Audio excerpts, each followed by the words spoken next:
Like, let's be realistic. This is real estate. And a lot of you guys think it's just about getting into a car. Exactly. It's not. There's a lot more to it. There's presentation. There's shifts in the market. There's interest rates. There's inflation. There's financial pressures. There's all kinds of things that we deal with as real estate.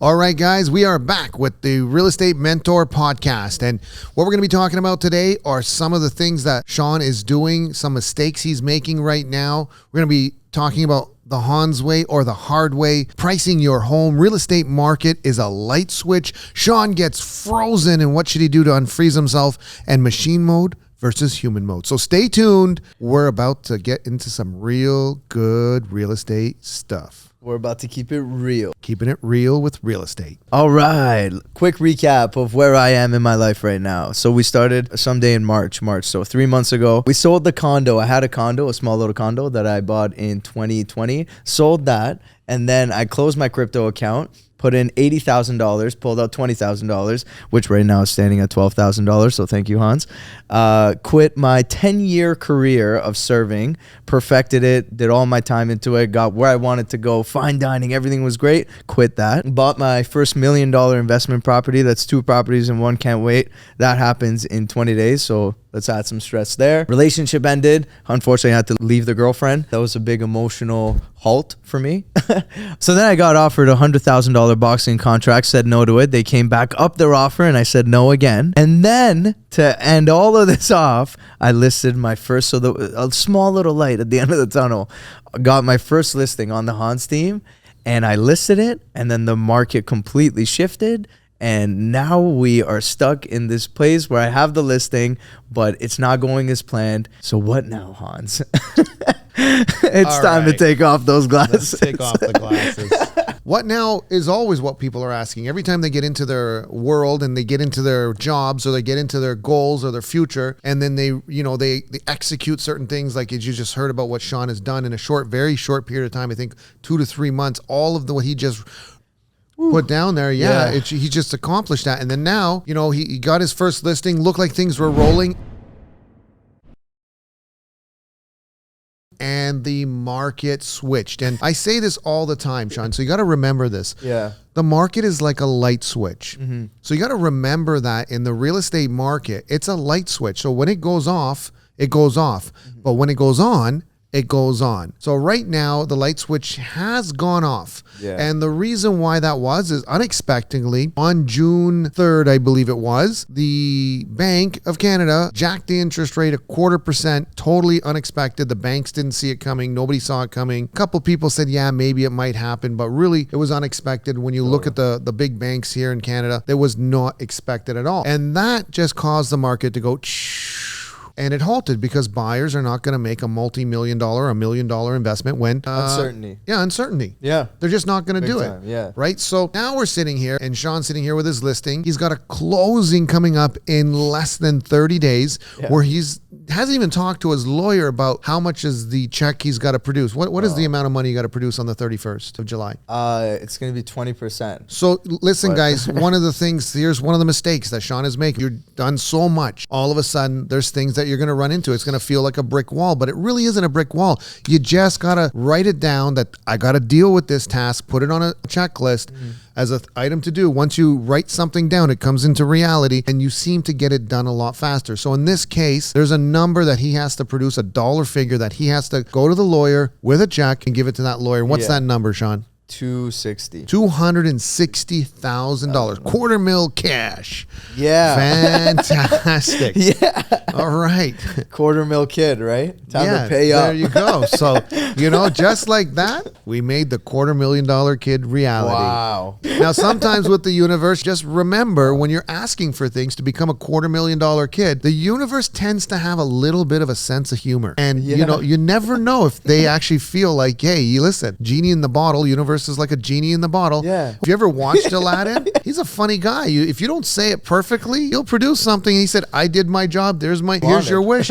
And you know what? There's $250,000 of cash. Does that not make him $250,000 kid? Yeah. Wow. So anyways, I'll tell you, my goal, I set a goal a few years ago. I was going to do 300 transactions. Yeah. And I said, you know what? We're still going to do it. Market's going down. It's a tough year. It's 2018, I believe. So the market was on a very, very low. And I said, we're going to do 200 or 300 transactions. That's our goal. We're going to break it. Or 2017, actually. So we ended up breaking 2017. The second half of the year was a slump. And so what happened was 100 of those transactions weren't sales. They were leases. So I go to the universe. Haha. Nice. Haha.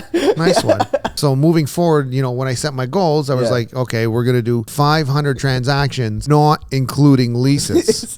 Right? I repeat, not including leases. So, nice. That's the goal for next year. It's 500 transactions, not including leases. Yeah. And I feel like with everything that's happening right now, it's very doable. I think I should have done that when we said 250K kid. I should have been like 100K works, but. Now what happens? What should you do when something changes so drastically and you have to then make a change?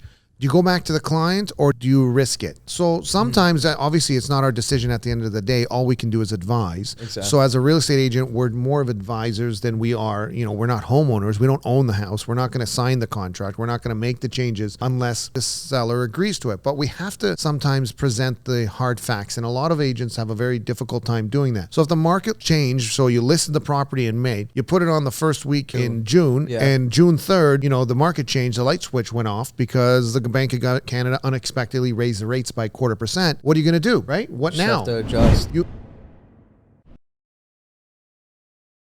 You have to adjust. You have to inform the client immediately. Even though they see it, you still need to make them aware because they're going to freeze up. So you got to quickly make them aware, hey, the market has changed, right? We can continue with this strategy, or we can either change the strategy or we can reduce the price. Or we can keep it the same. It's up to you at this point, but we're recommending to change the price. And at this time, where do you want to be? Do you want to be chasing the market? Right. No. No. You don't want to be chasing the market. What you want to be doing is getting ahead of the market. So this is how I always tell my sellers when a change happens in the market and all of a sudden the houses are not selling, the buyers are not out there, you're going to have less buyers because the market changed. You have two options. You can wait it out, but if you can't wait it out, maybe you've bought a house, maybe you bought something from the builder, maybe you're leaving the country. You got to get ahead of the market. So what happens is now all of a sudden the inventory is increasing and people are starting to price slightly under you. You don't want to be going just above them. You need to go under them and under what they're going to reduce down to, because now you only have a handful of buyers. Before you had a bucket full. Now you have a handful of buyers, and you need to make sure you're in the top 5 when it comes to pricing and when it comes to value. Like obviously just not just pricing, but the value of the home. And it needs to be in that top 5 because agents, they won't get to the 20th property that's on the market. They're not going to show it. So if your client has to sell, you need to look what's the most comparable on the market when it comes to detached double car garage and bedrooms, right? In square footage range. So what are you competing against? And be in the top 5. Now, the goal is then realizing how many days these other homes have been on the market and are they going to reduce their price? Usually a price reduction is coming in between the 20th and 30th day, unless the seller doesn't have to sell and just says, I'll just let it sit, right? That's the seller's choice at the end of the day. But if they have to sell, on the 20th to 30th day, or if they're getting no showings for 2 weeks, they're going to price reduction, and you need to be under that price reduction because you don't want to be on the market, get sold conditionally, and then they leapfrog you, and then now they steal that buyer away from you that should have been yours. So just a little bit of advice of what we need to be looking at when we're advising the seller and how to advise your seller is basically make sure that when the market's sliding, that you don't chase the market. Price reduction. Price reduction. Price reduction. Because the market's sliding. Yeah. If it's sliding, it's sliding. Yeah. We don't control markets. No. I'd love to control the market, but we don't control markets. The government controls the market half the time, most of the time. And then there's outside forces, stock market, war, etc. that occurs. Politicians, right? Sure. Government 100%. Interference nowadays is big. And now we have something called inflation issues that we haven't seen since the 90s that is back in action. So right now, if you're going to talk to your client about a price reduction, it's a hard conversation. It is a hard conversation, but you have to let them know that the market market's sliding and you don't want to be chasing the market, you want to be ahead of the market. So your buyer ends up getting into your property instead of getting into buying someone else's property. And then all you're forced to do is keep price reducing, or at some point you just take the house off the market, right? And if they can't take the house off the market because they bought something, well, now you're in a very, very sticky position. Yeah. And it doesn't mean they bought it with you. They might have bought from the builder. Yeah. They might be getting forced to cash out, especially in a market like this, when the interest rates are going up and they just can't afford the monthly anymore. Right. Right. Especially if they were on a variable. Here in Canada, 38% of the people in the GTA think we're on a variable rate or more. Right. And now that's all switching back to fixed. Every single one of these hikes, that's 38% of the country. And if you're on a 9-to-5 salary job, it's not like you can just go out and work more hours. Yeah. And now purposely they're slowing down economy, so those overtime hours are disappearing and all of a sudden are not available, and all of a sudden, they have a choice to make. It's not a good topic to bring up, but this is what real estate agents really have to deal with. It's a lot. Now, Shawn, not only has he made all these life-changing events, he finally got his first listing, or not finally, he quickly got his first listing, went out there door knocking, got his first listing, put it onto the market, and the market changed. So now, he's really getting to experience, how to make changes quickly, and one of those changes are going to be price reductions. It's crazy. So now you have to have that hard conversation with that client of like, it's time to reduce the price. No one wants to have that conversation. It's hard. Yeah. But what really is going to be more difficult is if you don't properly price it and get ahead of the market. So what's going to be really difficult is obviously going back for a second price reduction. Yeah. Or a third price reduction. Yeah. And then all of a sudden that's even worse. So now what I'm saying is you want to get ahead of the market because you don't want those handful of buyers to go to another property. You want them to go to your property, and the only way they'll be in your property is if you're in the top 5. Right. Because if you're not in the top 5 and you're in number 27, they're not even going to show your property. You won't get showings. Yeah. So that's some of the things that we got to deal with right now that Shawn's learning. This is experience.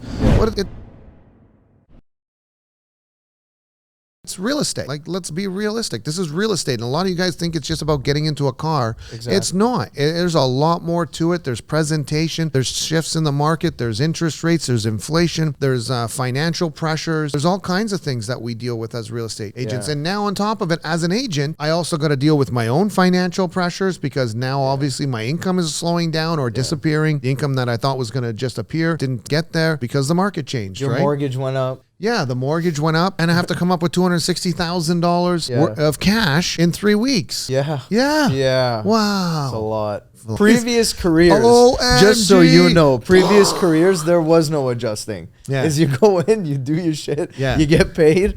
We'll see you tomorrow. So what I always say is, and I got a book coming out with this title, so you want to be a real estate agent.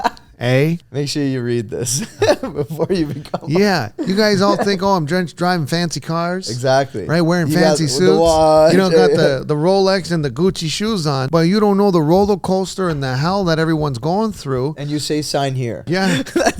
Not even sign here. They don't even ask. They just sign themselves. I sent you an email. Send you emails. Yeah, okay. Right. So there's major ups and downs that we all got to deal with. And now we're dealing with other people's life issues and life stress. Meanwhile, we still have our own stresses. Yeah. We still have our own family issues. We still have our own financial stresses. And we're all trying to grow. So Shawn now has gotten frozen. Yeah. And I see it. And I've been seeing it now for a little bit. But we had our Canada Day Past Client event, which was great. Yeah, it was awesome. Yeah. So I wanted to get it. I had those things to deal with.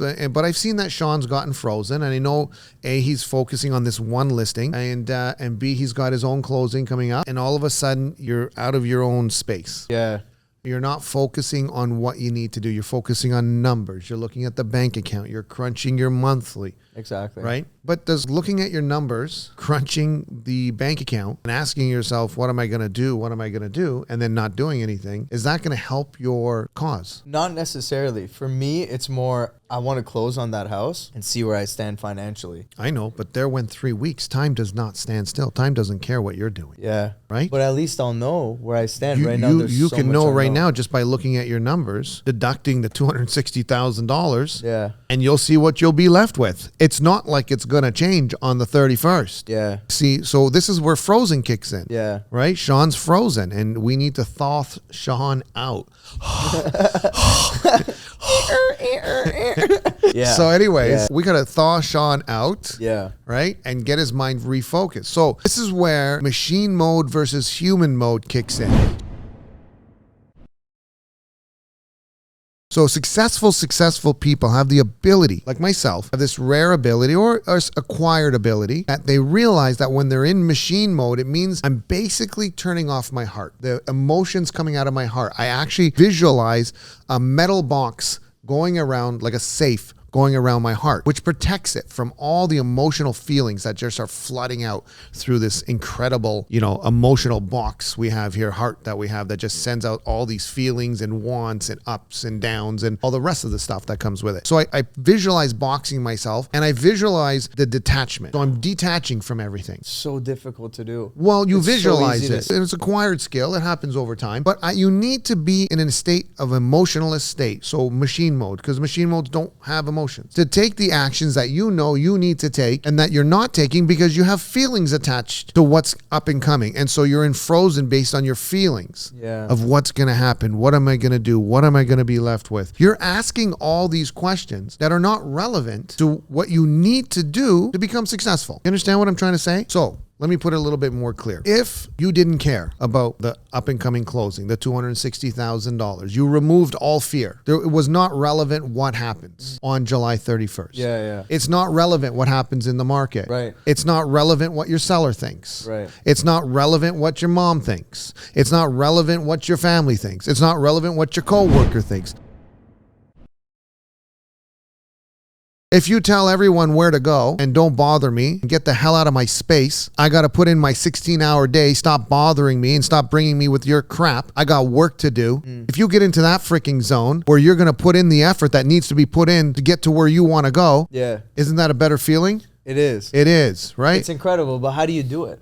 You just did it. Didn't you see the smile coming on your face? Yeah, I did it, but when it comes to the actual taking action, I mean, you're a husband, you're a father, you're a dog owner, you have a heart. It's there, and you're such a nice guy. Oh, thank you. No, seriously. How do you put that metal box around it? Because I think that's what I'm struggling. I can't do that. You can't do that? Yeah. Why? You're equivalently as nice and have all these emotional things around you, right? Well, that's where you got to be able to turn it on and off. Because like I said, I go into machine mode. Machine mode's going to be your most successful mode that you're going to have for business. Yeah. Right? Right. It's where you're able to achieve at a highest level and not let other things interrupt you and not other feelings interrupt you or, wanting to spend time with your friends or what your friends are thinking and what your family's thinking, like I just talked about. You get rid of all these. It's just thought processes. You need to shut them down and say they're not relevant. You need to figure out what's important to you. And is getting the job done important to you? Is getting the job actually going to create the future that you truly want? Are you focusing on other people, other things, other feelings that may or may not ever even happen? I think going through what I went through with the first listing has really brought me back because it's like you work that hard, you put in all the hours for the research, you get the LA1, you get the LA2, you do everything, you're at the open houses, everything, and you're like, this is it. This is why I'm working so hard. This is what's going to allow me to get to that future that I want to get to, but it doesn't happen. Okay, great. So I appreciate that. Yeah. I appreciate that feedback. So the answer to that is you're not in machine mode. You have expectations. Exactly. Does a computer have expectations? Do they say, hey, I need to get this done or this is what I'm hoping is going to happen?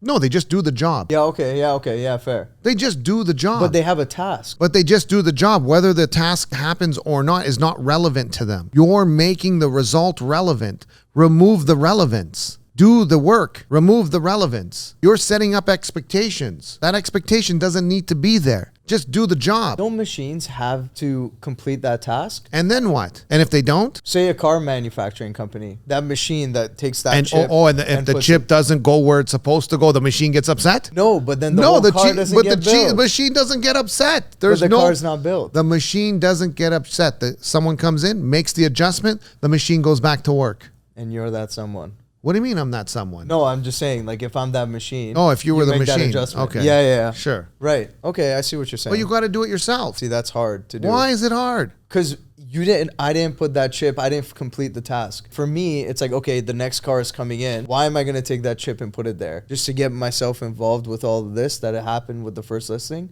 Do you see how that's so demotivating? But it's your vision that's demoralizing you. Do you guys see it out there? Do you see that he's demoralizing himself? Do you see that he's creating a future vision that every single listing in the future is going to be a nightmare and he's never going to sell it? Even if he were to list 3,000 homes, none of them would sell because I'm Shawn. Yeah. Why would you Because do that to yourself, folks? Why do you guys do that? Yeah. Why do you create the nightmare and then get frozen? It's like, ah!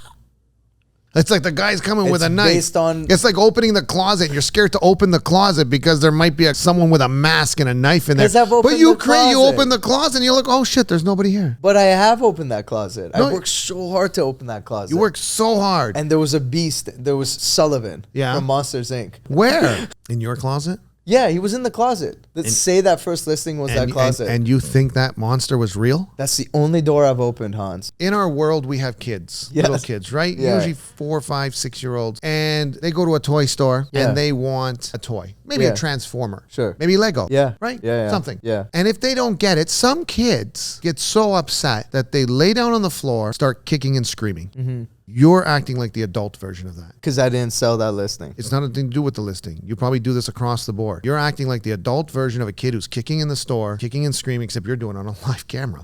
You're welcome, great. World. Now, a lot of you guys are also doing this, so it's not just Shawn. Yeah, a lot of people are doing this, and you need to catch yourself. Otherwise, you're basically just kicking and screaming on the middle of a retail store, and there's other people all watching like, what is the issue here? Buddy, you just shit didn't go your way. Oh, welcome to real estate. Welcome to life. Yeah. Why did you set up the expectation to begin with? It's a great question. Yeah. Because of the pay date coming out in July 31st. But if you didn't set the expectation that this house was going to sell on this specific date for this specific price, right, and you were going to get paid or you were going to have a firm deal on that date, if you didn't set that expectation, I wouldn't be mad right now. Yeah, that's a really good point, actually. And so many people knock themselves out of the business because they set expectations without even knowing what the business is about. You just got into the business, so just do the business. Don't set these random expectations, right? Right. On your first listing. So on his first listing, folks, he wants to sell the house 10 days in, $300,000 over asking price.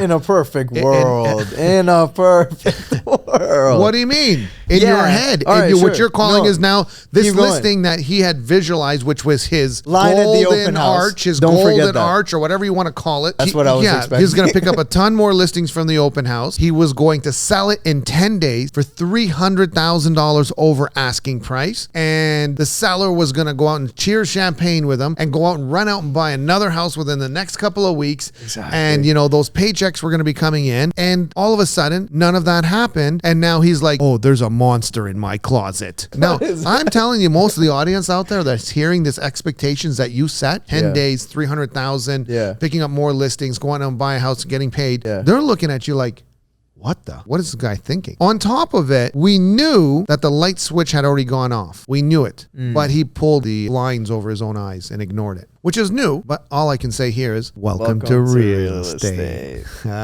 He's heard that one before. He's taken a lot of great steps, and we would love to have all gone his way. Yeah. But when it doesn't go your way, you don't sit there and scream and bang on the floor and whine and cry and act like a baby, do you? No. And he's going to sit here for 3-4 weeks now waiting to see what's going to happen with his closing, because now he's making it seem like that's going to affect his closing, and he's no way he's going to be able to do anything, and therefore he's just going to sit frozen like that's going to help. Do you think if the mom or the father of the kid has decided, or there's no money in the account to buy the $500 Lego set that the kid wants, maybe he wants something like that, and there's no money in the account to do, the kid can sit there and scream all day long. It's not going to happen, right? Yeah. So get up off the floor,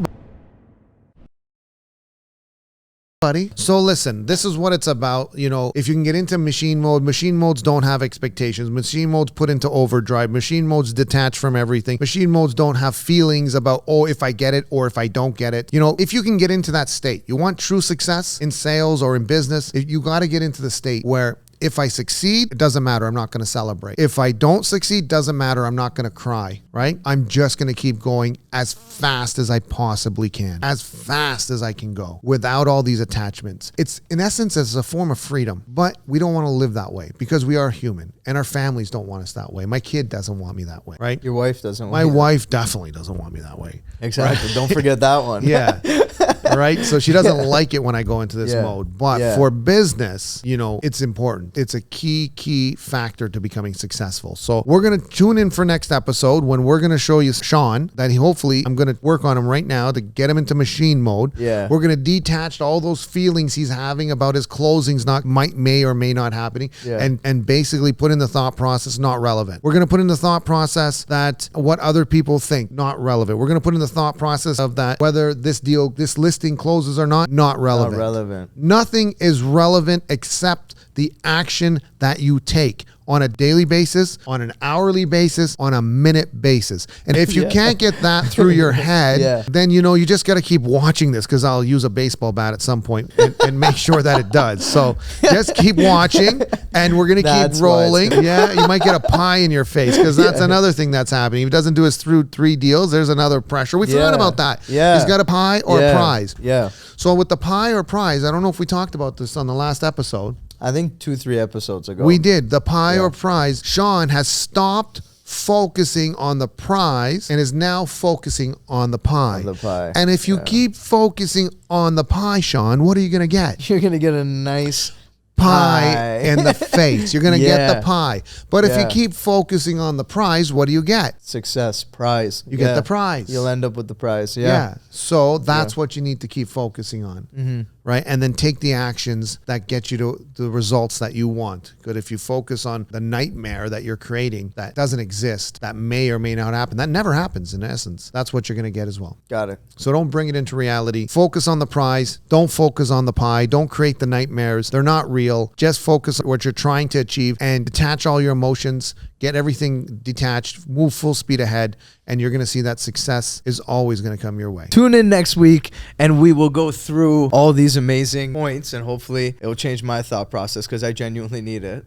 Every day it's getting more. And we will come in and provide an amazing episode like we always do. We will see you guys next week. This is Shawn, the 250K protege, and that is Hanzo, the real estate mentor. Thanks a lot, guys. See you next week.